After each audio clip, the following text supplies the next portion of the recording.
Hari Raya Kuningan merupakan bagian dari rangkaian Hari Raya Galungan dalam Hindu yang jatuh pada 10 hari setelah Galungan, yaitu pada Saniscara Kliwon Wuku Kuningan.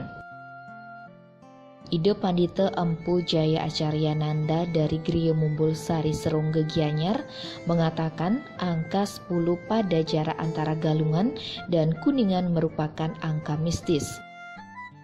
Terdapat angka 1 dan 0 yang jika dijumlahkan hasilnya 1. Hal ini yang dimaknai sebagai keutuhan dan kebulatan tekad dan berserah kepada Tuhan Yang Maha Esa.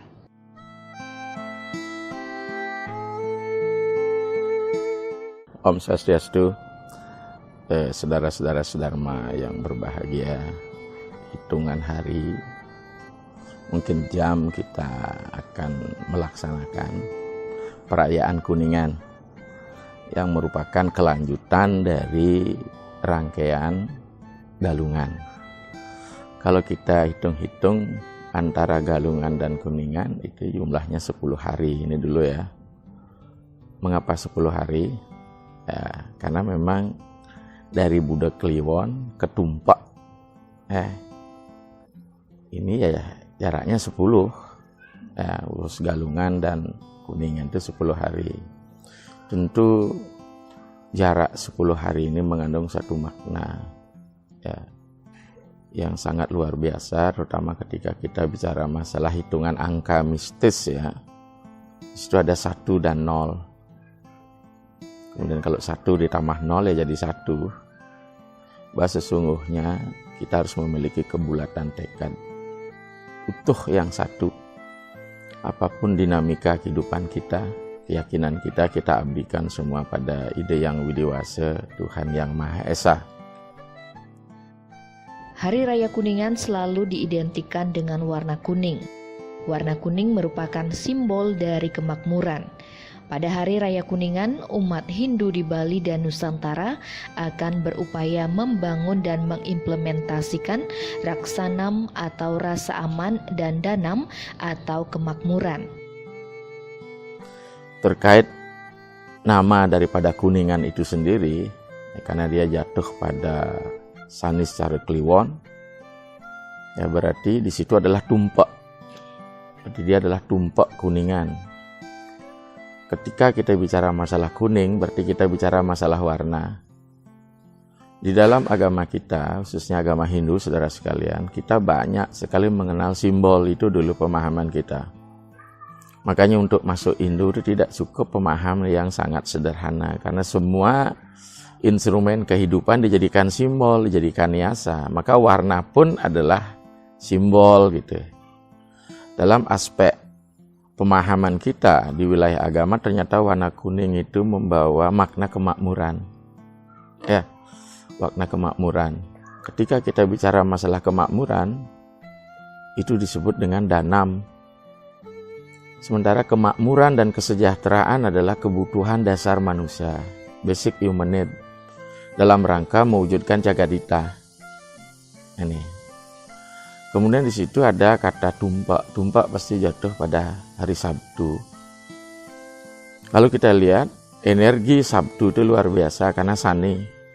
Angkanya 9. Jadi ada sebuah kekuatan yang harus dibangun pada setiap diri umat Hindu dalam rangka meraih kesejahteraan ya, dan kemakmurannya yang berupa Danam. Apa itu? Protek yang paling penting adalah membangun apa yang disebut dengan rasa aman. Rasa aman itu dalam kitab suci disebut dengan Raksanam. Jadi Kuningan itu adalah bagaimana umat Hindu di Bali khususnya, dan sekarang Nusantara, ya, mengimplementasikan, mengupayakan bagaimana dia membangun Raksanam dan Danam. Raksanam dalam arti protek, rasa aman, Danam dalam aspek kemakmuran. Sesuai dengan catur loka Pala dan Pancadewata, warna kuning menduduki posisi di barat yang merupakan manifestasi dari Dewa Mahadewa. Warna kuning dalam diri manusia ada di ginjal yang mempunyai fungsi sirkulasi atau aliran cairan di dalam tubuh. Maka hidup ini harus mengalir dan berproses.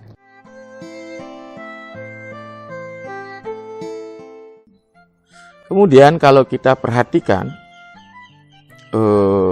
evolusi ya warna ini sesuai dengan pengideran ya catur lokopalenya atau pancadewatanya, ternyata warna kuning itu menduduki posisi di barat.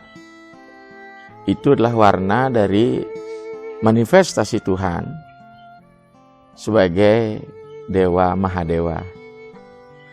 Ketika kita bicara masalah Mahadewa, di dalam puja-puja yang saya lantunkan, dia merupakan evolusi kedua, ya, mengalir dari aspek Isana sebagai sentrum, kemudian Tang Tat Purusa, ya, Tang Tat Purusa. Jadi Tang itu barat, itu Tat Purusa nama lain daripada Mahadewa.